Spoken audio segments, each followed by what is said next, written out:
the F-150 Ecoboost engine. It's built to give the F-150 more towing power than any other half-ton. It's built to give it more torque than any competitive half-ton. It's built Ford tough. And now we're going to show the world just what that means. Watch as we take a randomly selected Ecoboost engine and run it through a series of grueling durability tests to prove how tough it is.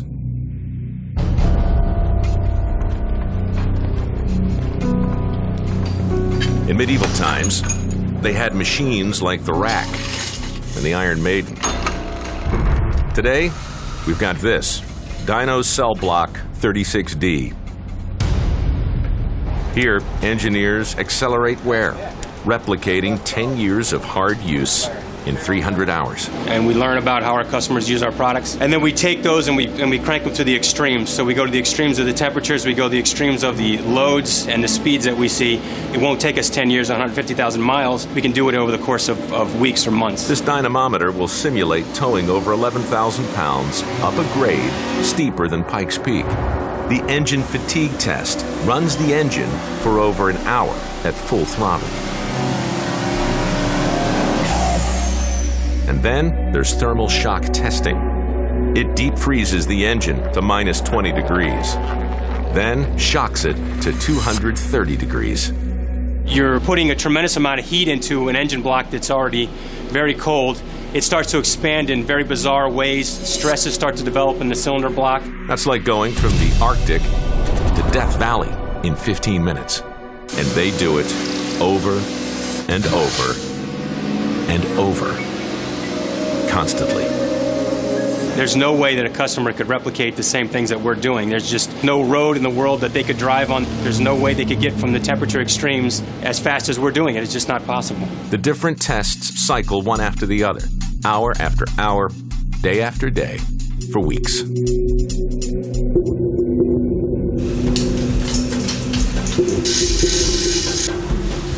So we've simulated 150,000 miles on this engine.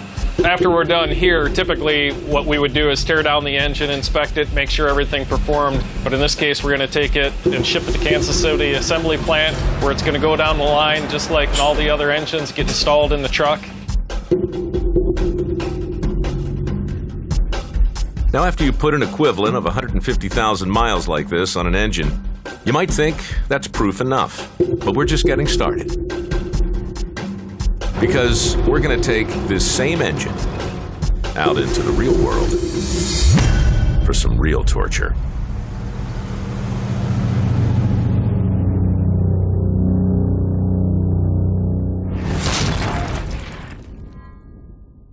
Ecoboost engine 448AA, pulled from the Cleveland production line, stressed to the max for an equivalent of 150,000 miles, then sent to Kansas City to get installed in the F-150. Now, we've driven the same engine another 1,900 miles over the Rocky Mountains to the forest of the Pacific Northwest.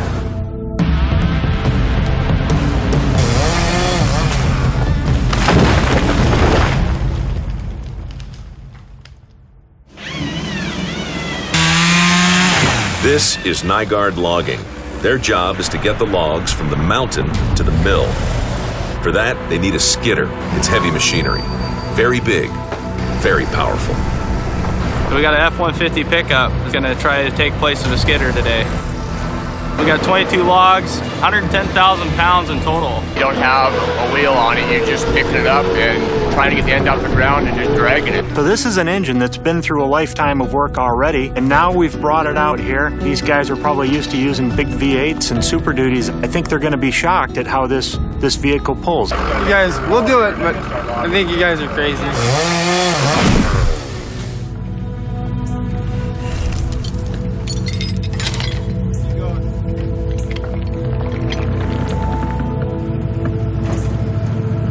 Action, Mike.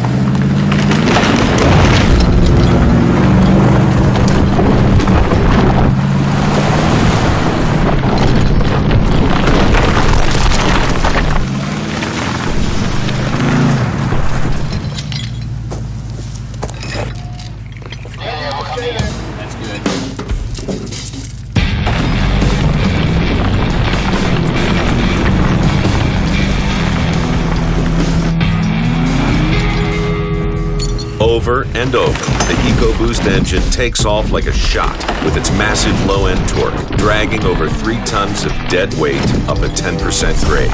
If 3 tons doesn't sound like a lot of weight, consider this. Some of these logs outweigh the truck by 1,200 pounds. The Ecoboost engine produces 420 foot-pounds of torque nearly all across its RPM band. Compare that torque curve to Chevy, Dodge, and Toyota V8s. They're not even close. I hear them talking about low-end torque and type of motor this F-150 has in it, and I'm pretty impressed. It's got all of our 22 logs up the hill, and they're ready to be loaded out for the mill. Hasn't been one log that truck hasn't been able to pull up the hill. 55 tons of timber is loaded onto the hauler and sent off to the mill. For our friends at Nygaard, they can call it a day. But as for the engine, this was just a warm-up. It's back on the road for a 3,300-mile trip to Miami, and not for a walk on the beach. Ecoboost engine 448AA, 150,000 miles of dyno stress, then driven 1,900 miles to haul 55 tons of timber. Now it's traveled another 3,300 miles for this.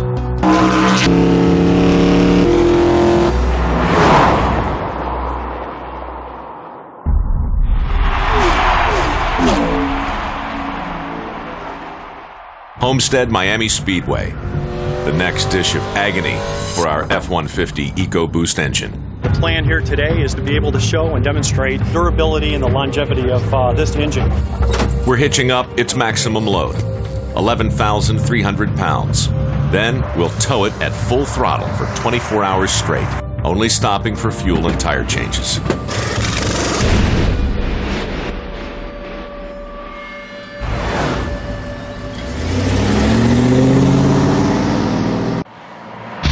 The F-150 reaches speeds approaching 100 miles an hour, revving up to the red line hours on end, cranking up oil and coolant temperatures beyond what you'd normally get in the real world.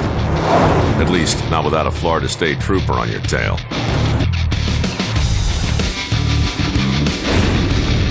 Truck's still running good, all your temperatures look great. He'd come onto the straightaway and roll into that throttle. We'd get a downshift. The engine RPM would jump up 5,000. We'd run 5 to 5,700 RPM full load, just like our durability test. Yeah, full boost. Full boost.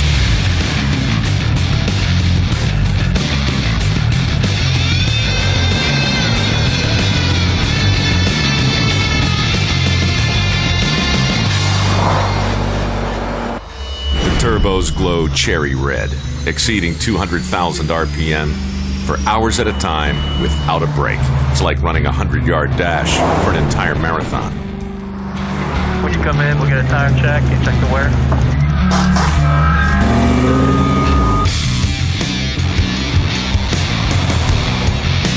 All right, driver, once someone in the pits next.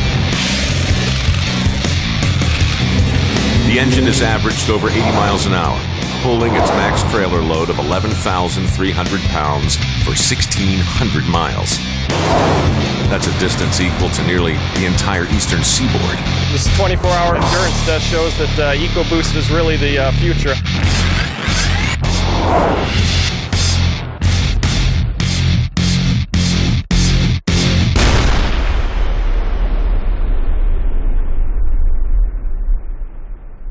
Now it'll drive another 2,500 miles to the Arizona desert for a grueling uphill race against Ram and Silverado V8s.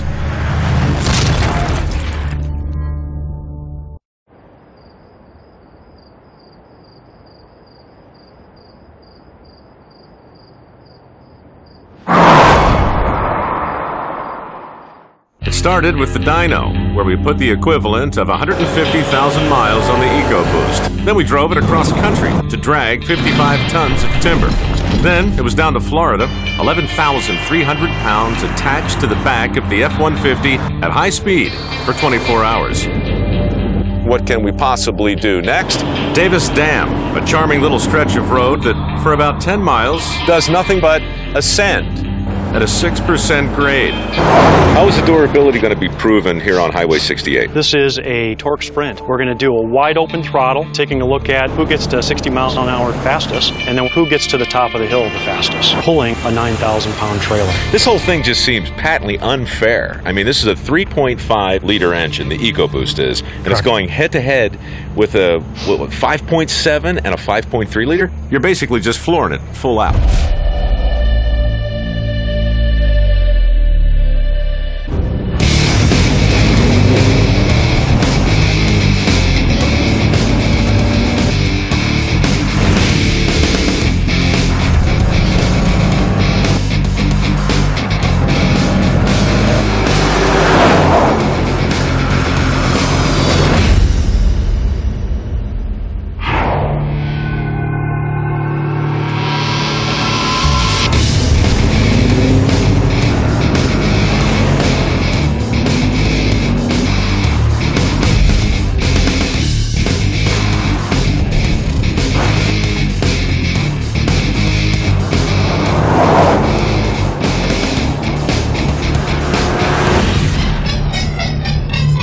Even after all the torture we've handed the Ecoboost engine, it still outperforms the competitors' V8s. The F-150 goes from 0 to 60 about 12 seconds faster than both the Ram and the Silverado. For the entire 3.5-mile run, the F-150 still wins. In fact, the F-150 finishes almost 43 seconds faster than the Silverado. Over 160,000 equivalent miles on the Ecoboost. Harsh miles versus both the Chevy and the Ram, which are essentially brand new trucks. This truck has just tremendous torque. For that customer who is in the field working hard, the Ecoboost engine is going to be clearly what they are going to be looking for. Or maybe just trying to get up a hill and pass a Chevy Silverado who's pulling a boat, who's essentially standing still. It'd be nice to get around him. Next, we're putting engine 44 8AA into a full-on off-road racer to run the legendary Baja 1000. Tortura, in Spanish for torture.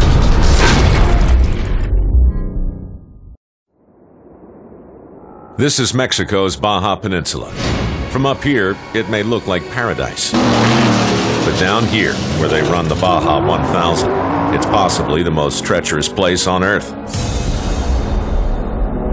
1,062 miles of engine-choking sand, scorching heat, and jumps. It'll shake apart just about anything. Just finishing the Baja 1000 requires a high-performance engine in perfect running condition. We put engine 44 8AA, with the equivalent of 163,000 brutal miles on it, into Mike McCarthy's customized off-roader. We're going to put another 1,072 hard miles on it. The hardest miles. The starting line, Ensenada.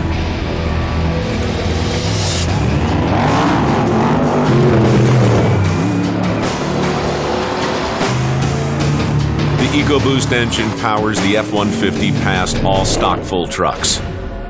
Before long, it passes 7 other vehicles at speeds up to 100 miles an hour.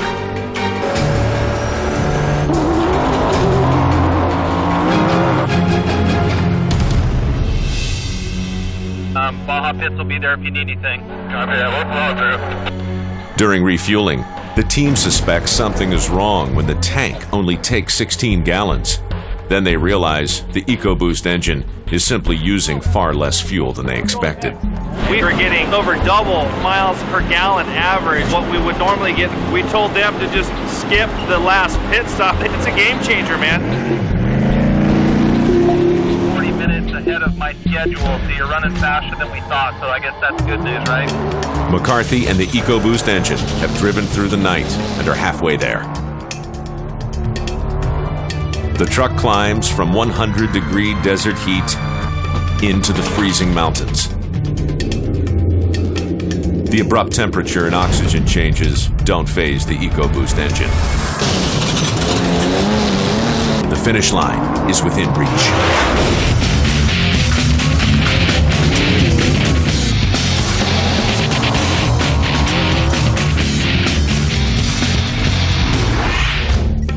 Ecoboost engine 44 8AA roars into La Paz and across the finish line. Congratulations, officially finished the Baja 1000.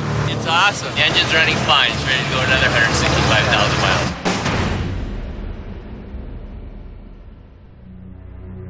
miles. It's overcome 38 hours and 20 minutes of merciless torture. To put that in perspective, of all the vehicles that started the race, a third failed to finish. The Baja 1000 caps the F-150 Ecoboost torture test.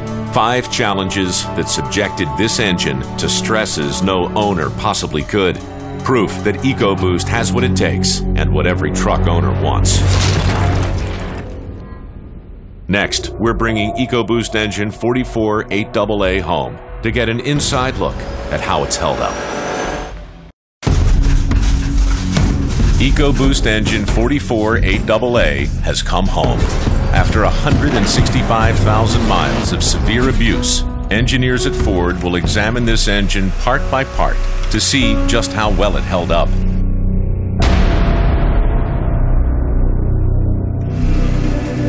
First, the engineers put it back on the dynamometer and find the engine, even after all it's been through, is still getting the same horsepower and torque as it did when we first started. It makes torque of 420 foot-pounds at 2,500 RPM and peak power of 365 horsepower at 5,000 RPM, working as good as a brand new engine. It's going to get shipped off to the North American Auto Show, where we're going to do a live teardown of this engine.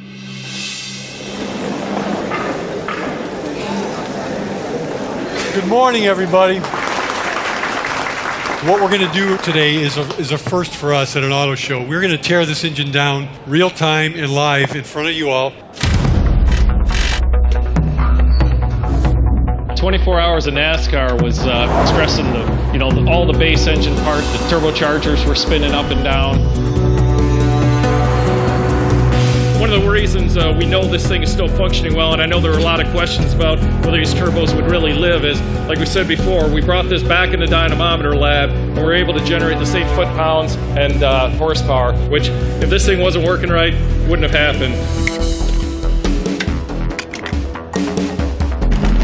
Hauling the logs was really about the low-speed torque, really stressed the bottom end of the engine, the crankshaft, the bearings, and the pistons. So crank end play then is just a measure of sort of the actual thrust between the engine and the transmission. So there's a couple of thrust bearings that hold the crank in place. What they're going to measure here is how much wear we have on those thrust bearings. 0.12. It's still within our new build specification, and another good indication that this engine has a lot of life left in it. Baja 1000, that's just extreme torture. You're running the high cylinder pressure, high oil temps, high coolant temps.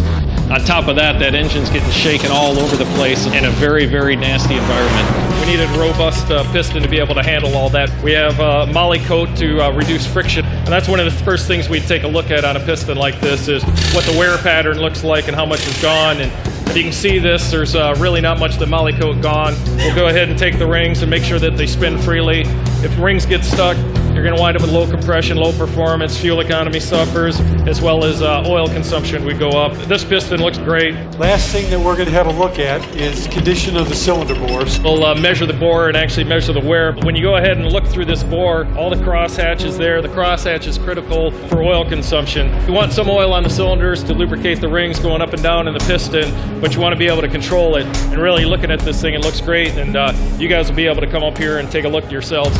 So that's the teardown. Feel free to come up, take pictures, and just ask any questions you have. So thank you very much for participating, and thanks for being part of it.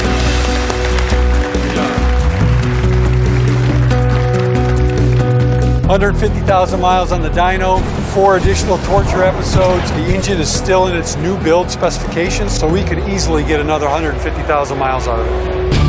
It took Ford engineers less than 35 minutes to tear down Ecoboost engine 44 8AA, something 165,000 miles of torture couldn't do.